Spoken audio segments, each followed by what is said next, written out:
Companheiros, companheiras, amigos e amigas, pessoas que buscam e apoiam a isonomia. Eu quero pedir desculpas porque eu estou fazendo um tratamento dentário e aí realmente fica deselegante, né? Falar assim, faltando dente e tudo, mas eu não posso me furtar desse momento tão importante da democracia brasileira. Não tem como, então vai sem dente mesmo e está tudo certo. Eu marquei para hoje às 9 horas fazer uma transmissão, mas por respeito ao nosso presidente Haddad, eu falo com todas as letras, presidente Haddad. Por que que dá para nós entendermos que o Haddad ganhou a eleição? Por que nós podemos afirmar isso? Podemos afirmar pelo desespero que o outro lado está demonstrando. Desespero, desequilíbrio. Vocês lembram que na transmissão anterior que nós fizemos, um sujeito usou de palavra até de baixo calão aqui para nos ofender e obviamente ofendeu o nosso presidente Haddad, né? Que foi veementemente tirado aqui, ocultado o comentário dele, e nós reagimos como tínhamos que reagir, como seres humanos e como pessoas que nós temos consciência de que a eleição está ganha pelo presidente Haddad. Essa reviravolta, ou melhor, esse voto, essa virada, ela vem se confirmando. Eu hoje tive a grata satisfação de estar na Fundação Pasqualini, né, do PDT, que hoje foi realizado um evento, até transmitir uns 2 pedacinhos aqui. Foi realizado um evento hoje, uma festa da vitória do nosso deputado federal Paulo Ramos, né, que voltou ao Congresso Nacional. Ele foi constituinte, teve 3 mandatos como constituinte, teve 4 aqui como estadual e agora retorna ao Congresso Nacional. O fundo musical são músicas cubanas que eu gosto muito. Então, companheiro, assisti a sabatina que foi realizada com o nosso presidente hoje, né, na TVE, e alguns comentários que foram feitos nos causam bastante preocupação. Por exemplo, por que não está uma cadeira vazia, né, na Rede Globo, que ela não quis fazer o debate porque o outro candidato, que é um candidato que se apresenta como um cara machão, um cara macho, um cara de briga, um cara que vai encarar as dificuldades, mas as dificuldades até no mundo da violência. E nós ouvimos o nosso candidato da paz, o nosso candidato equilibrado, né? Nós ouvimos então o Fernando Haddad falar o seguinte, que ele é um frouxo, tá certo? Está caracterizado como um sujeito frouxo. E o Brasil não pode ser representado por um presidente frouxo, né? E se uma pessoa que não tem coragem de encarar um outro presidenciável, como é que essa pessoa vai encarar questões diplomáticas seríssimas?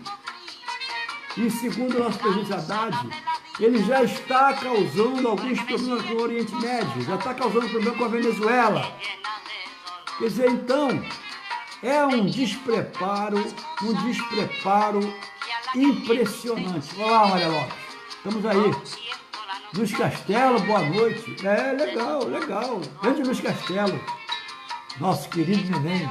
grande músico, pianista, toca um contrabaixo bonito, toca um violão maravilhoso. Esse neném não é mole não. Mas então, o nosso presidente Haddad hoje caracterizou legal o seu inimigo, eu não falo adversário, o seu inimigo. O caracterizou como frouxo. Frouxo porque não teve coragem de encarar os debates. Aí realmente fica muito difícil nós aceitarmos, ou melhor, o povo brasileiro aceitar um presidente frouxo. É muito ruim isso, muito ruim, né? Que já na campanha seria caracterizado como frouxo. Claro, quando pega aquelas armas enormes, quando pega a pistola, quando pega... Aí todo mundo vira macho. Todo mundo, não é só ele não. Qualquer um armado vira macho, entendeu? Mas nós queremos ter debate no plano das ideias, não é no plano físico de um dar porrada no outro, não é isso. É no plano das ideias, vamos ter divergências, vamos ter debates e até embates, mas no plano das ideias, não é plano físico de um agredir o outro, não é isso. Isso não leva a nada, isso é coisa de barbárie, isso é coisa que está no passado da humanidade. Então, por respeito ao nosso presidente Haddad, eu tive que esticar um pouquinho o nosso tempo hoje, né? Porque eu separei alguns temas, por exemplo, como é que nós vamos entender, ou melhor, como é que nós podemos passar para a população negra os impactos das propostas que o Jair Bolsonaro está apresentando aí. Isso causa realmente uma preocupação. E a minha camiseta hoje tem um tema que é o seguinte: nós não estamos à venda. O Brasil não está à venda. E muito menos leiloado. O Brasil não está à venda. Randy Figueiredo, meu camarada, estamos aí. Doutor, grande advogado, né? Randy Figueiredo é um grande advogado, está se revelando realmente um grande advogado. Eu dou minhas felicitações a você. Então, os negros têm que ter bastante preocupação com as propostas que o Bolsonaro está apresentando. Tiago Dom Perry, a melhor pizza na região que eu falei. Fazendo aqui um jabá, viu, Perry? Estou fazendo aqui um jabá, hein? É uma das melhores pizzas aqui da região.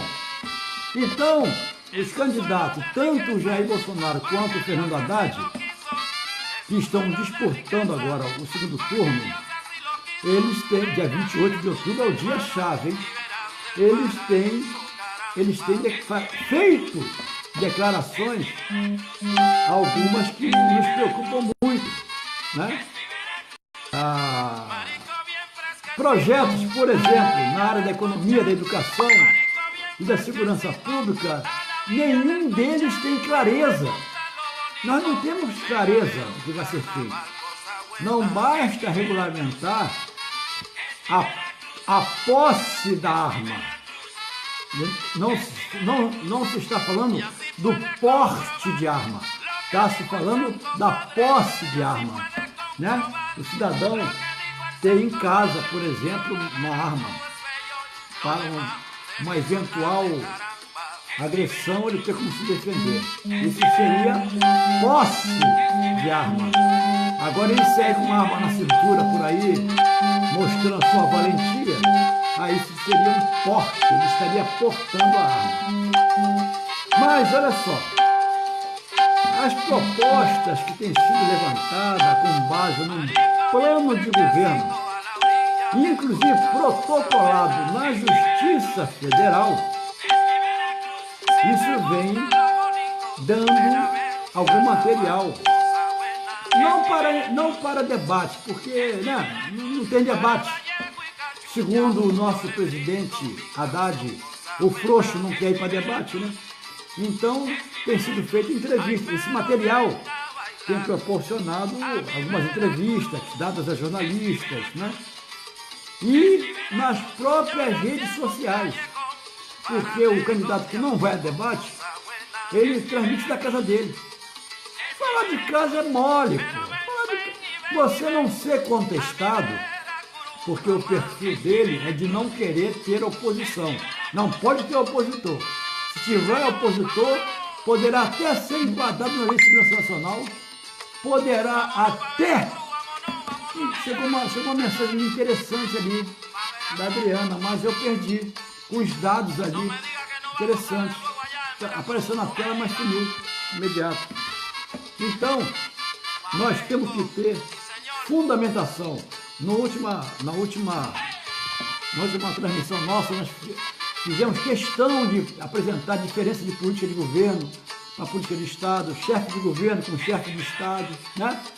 Sistema parlamentarista, presidencialista, que fizemos uma abordagem rápida, por quê? Para nós não ficarmos jogando conversa fora, quer dizer, quando nós vamos falar alguma coisa, falarmos com algum conhecimento. Esse é o nosso papel, meu papel como professor, né? Que eu sou o professor Ivan Luiz, sou diretor do Sindicato dos Petroleiros do Rio de Janeiro, sou diretor de comunicação da Federação Nacional dos Petroleiros, sou jornalista também. Então, nós já estudamos algumas coisas.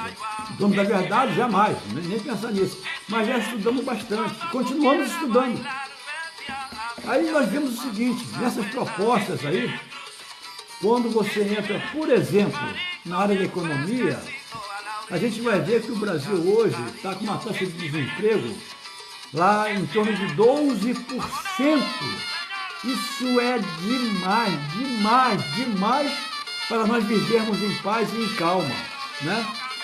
E esses 12%, traduzido em números absolutos, isso aí fica em torno de 13 milhões de brasileiros desempregados.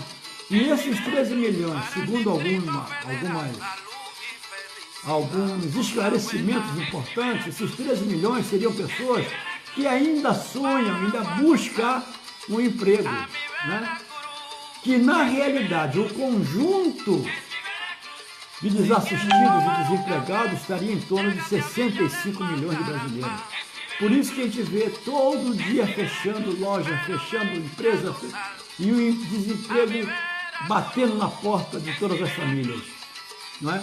Isso foi tudo articulado, tudo muito articulado, que era para poder chegar um salvador da pátria, que vai resolver todos os problemas, inclusive com a reforma trabalhista, que eles não estão satisfeitos.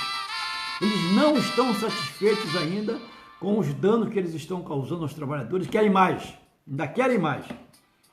Aí nós vemos o seguinte, o Bolsonaro, ele acredita que o desemprego seja um sintoma da dificuldade que empresários têm em contratar no Brasil. Para ele, por exemplo, uma das medidas necessárias para aquecer a economia é o corte de todos os direitos trabalhistas. Olha que solução apresentada. Cortar todos os direitos trabalhistas. E até eu recebi um vídeo de um empresário brasileiro, lá nos Estados Unidos, quando ele foi dar emprego a um brasileiro, aí o brasileiro perguntou, né? Vou baixar aqui um pouquinho.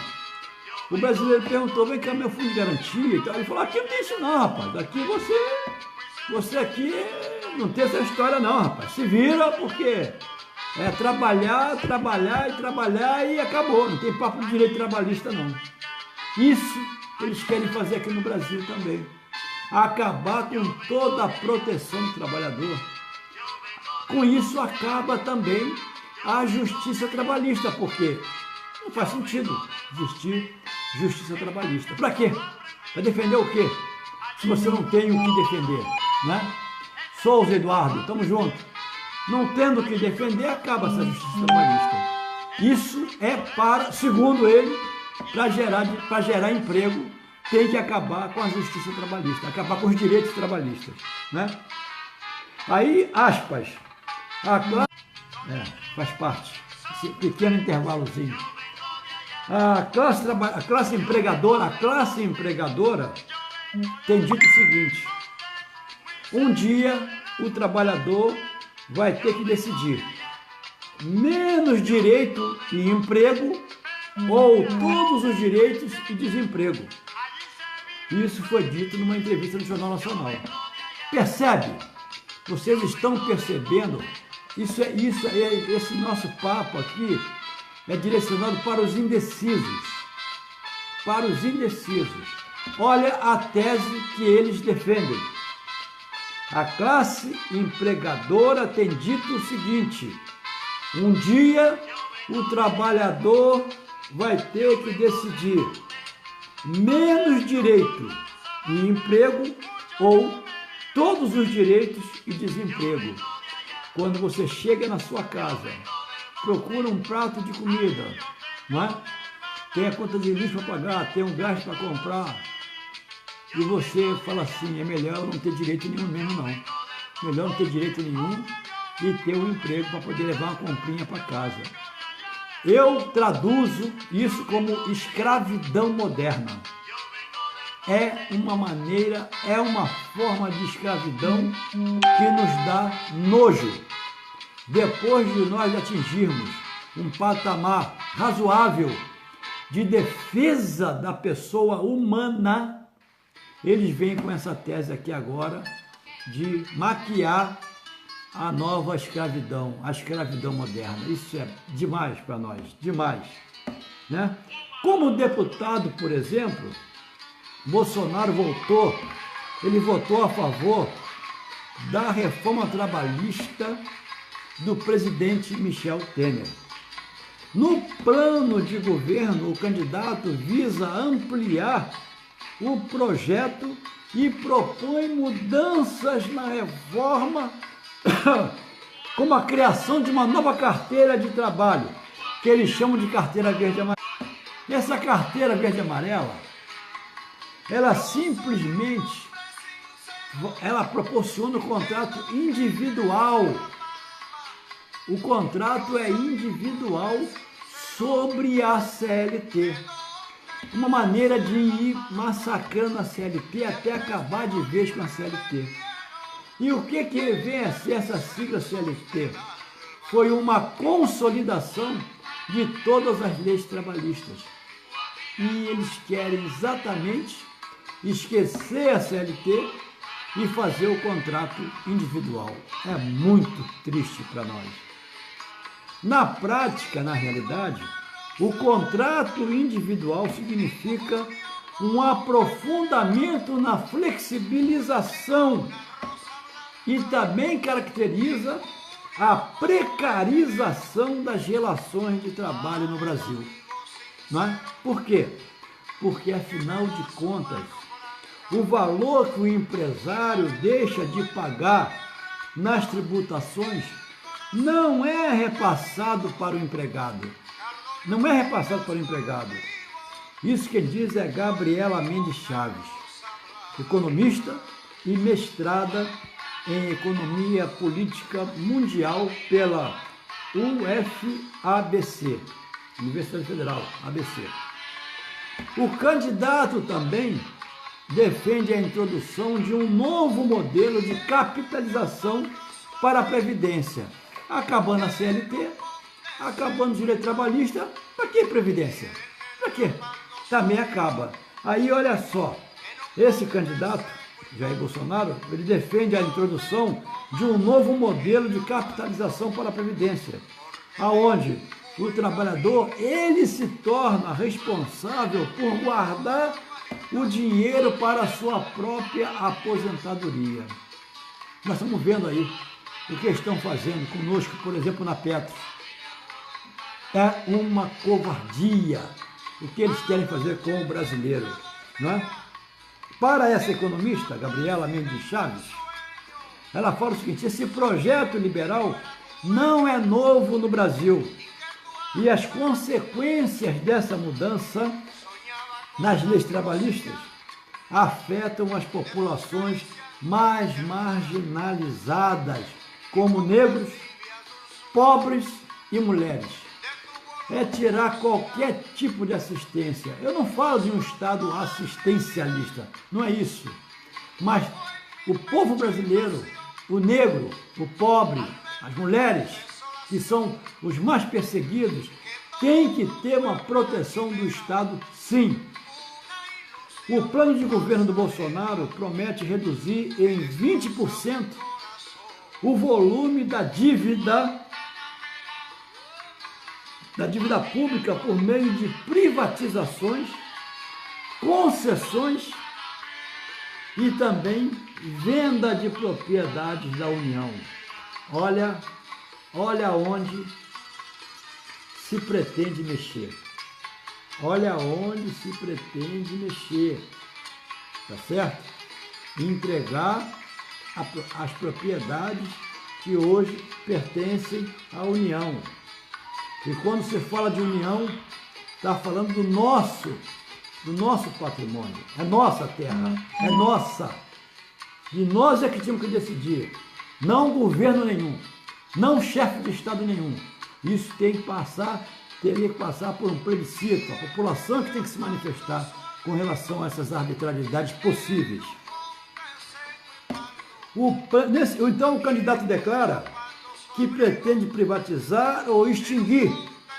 Já no primeiro ano de governo, ele pretende privatizar ou extinguir 50 estatais que teriam sido criadas durante os governos do PT.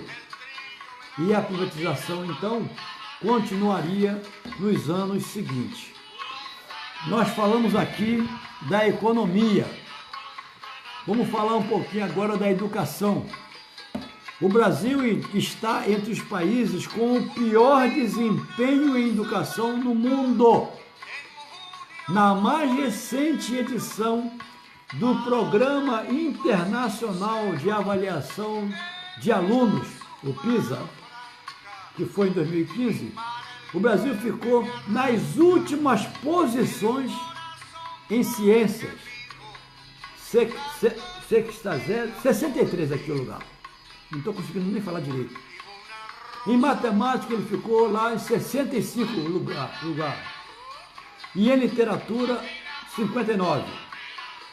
Isso entre os 70 países que foram analisados. E no programa de governo do Jair Bolsonaro, ele fala em aumentar a qualificação de professores sem posterior detalhamento entre as propostas dele. O candidato defende um modelo de educação, aspas, modelo de educação, olha o modelo de educação que o candidato apresenta, aspas, sem doutrinação e sexualização precoce e baseado nas propostas da escola sem partido. Radicalização pura. Não existe, aspas, não existe escola sem partido. Qualquer narrativa educacional parte de pressupostos.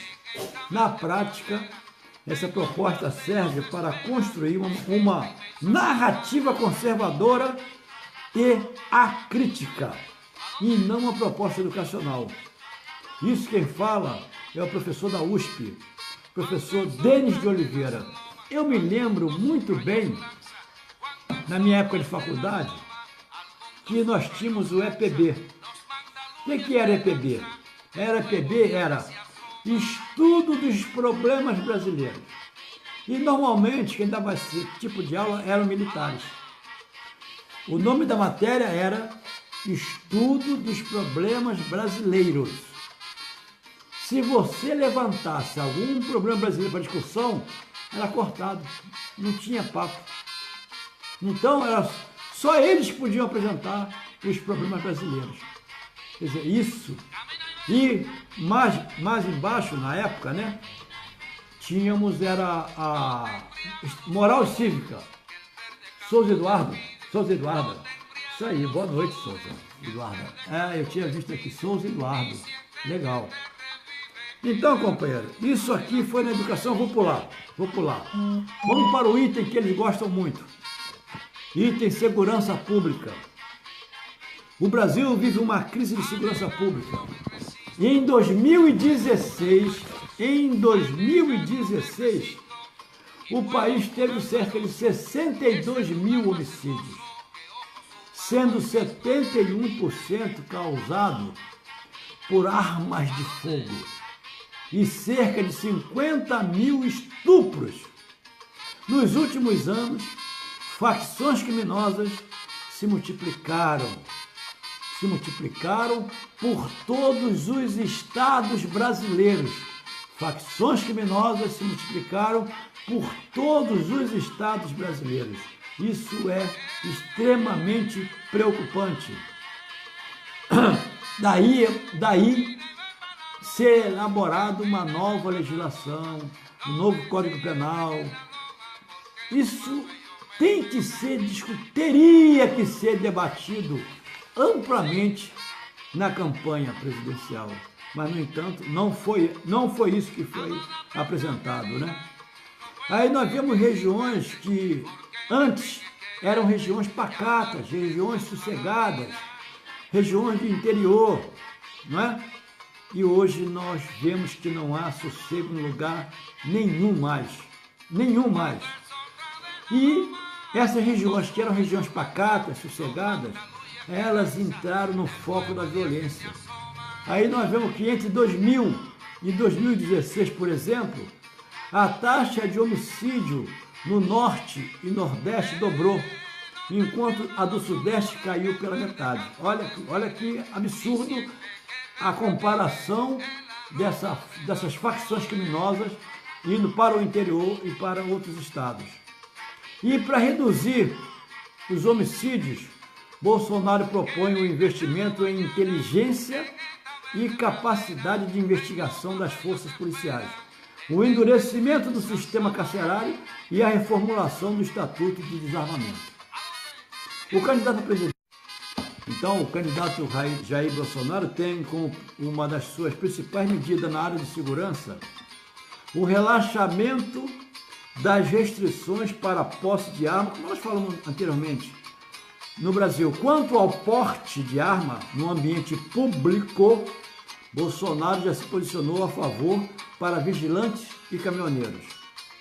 O plano de governo dele defende que não há relação direta entre o aumento dos homicídios e uma maior presença de armas na sociedade.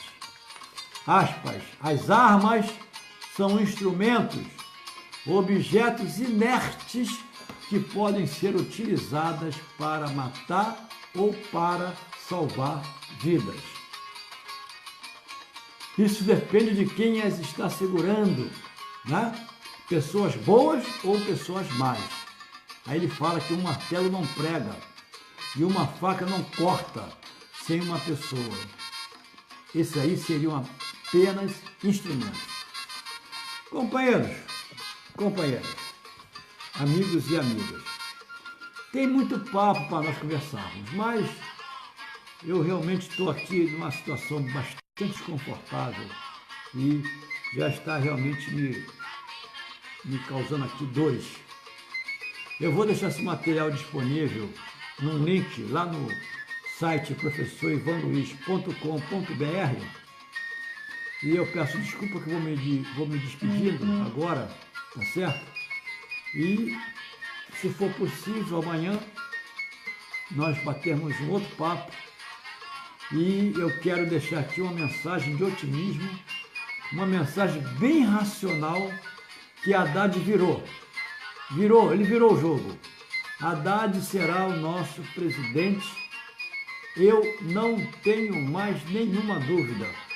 O que eu vi de jovem hoje na rua, com o adesivo, com a praguinha do Haddad no peito, não está no gibi.